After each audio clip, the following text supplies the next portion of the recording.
solving volume of irregular shapes. So a couple of things I want to talk about with this is that when you have an irregular shape, you can kind of split it up into sections. So I'm already seeing this rectangular prism here. I want to kind of section it off and think about this box separately from all the others. We've been looking at calculating volume with the formula base times height or length times width times height. On this particular rectangular prism that I'm seeing here, just this one right here, I can see I have 1, 2, 3 units here. I can see that it is 2 units wide, and then 1, 2, 3, 4, 5, 6 units tall. So with these, I like to section them into their own rectangular prisms, and then I can do the volume of this, which one is 6 times 2 times 3, which is going to be 36. And now I can do this next one. So I'm going to be splitting these off into separate sections. So this one right here, I'm going to calculate the volume of this block here. And I can see that this is 2 by 2 and 1, 2, 3, 4 high. So the volume is 2 by 2 by 4, and 4 times 4 is 16. So now I have one more box to do.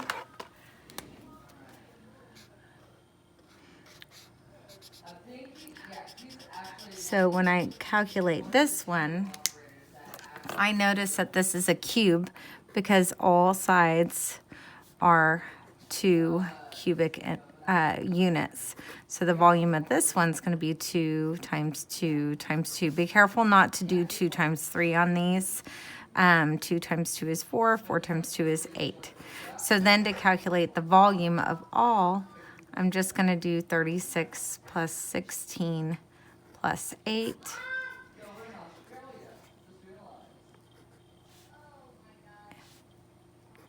And I get a volume of 60 cubic units.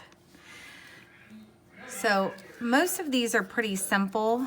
The one thing I see kids do by mistake is they start counting these blocks here, and then they count the tops of these, and they actually count the boxes 2 times. Be careful not to do that. Also, just because you can't see a box is under there doesn't mean there's not a box holding it up. The boxes can't float in midair. So when I look at this here, I see that there's 1, 2, 3 showing, but there's a 4th one underneath there.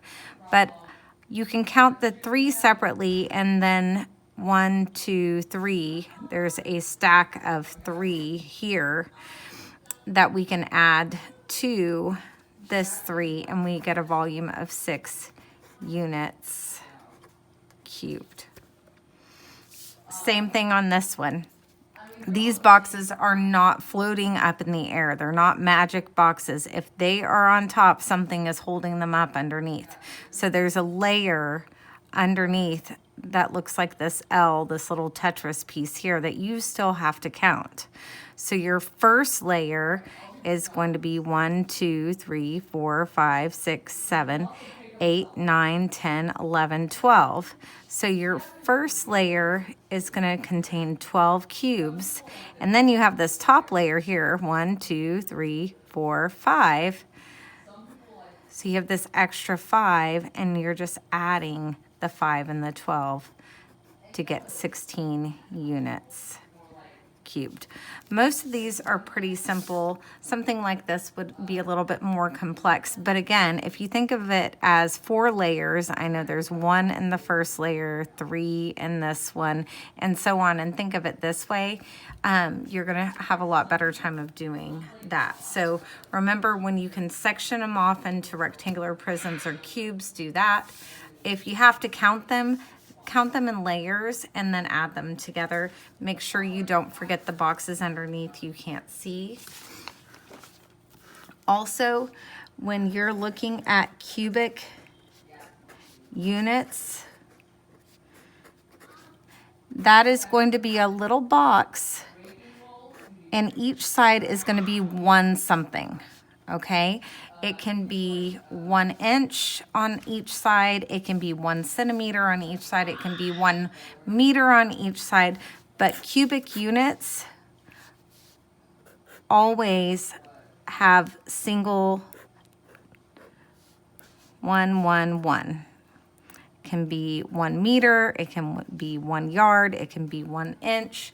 But it's got to have ones on all sides. So when you're looking at something that's asking about cubic units, it's looking at how many individual tiny boxes can fit into a larger rectangular prism, and you just have to make sure you're counting them appropriately. Sometimes it will show you something like this with the little boxes on the top. And this is not the easiest thing to draw. And it'll show you the boxes down one side. Kind of goof that up a little bit. And then it'll show you how many boxes deep it is.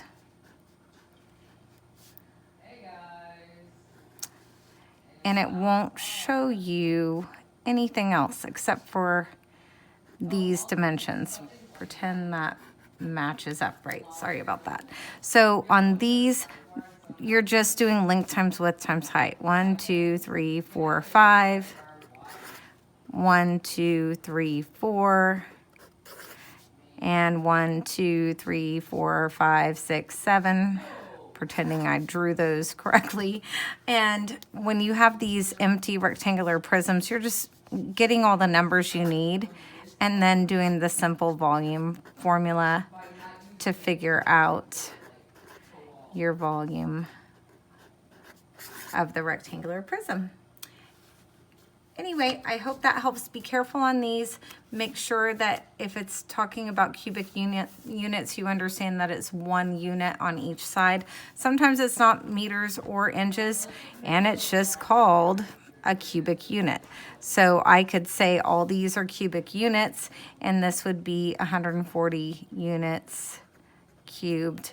But a cubic unit is just 1 single box, and you're trying to figure out the number of individual cubic units that will fit in the larger rectangular prism or cube, depending on what the problem is.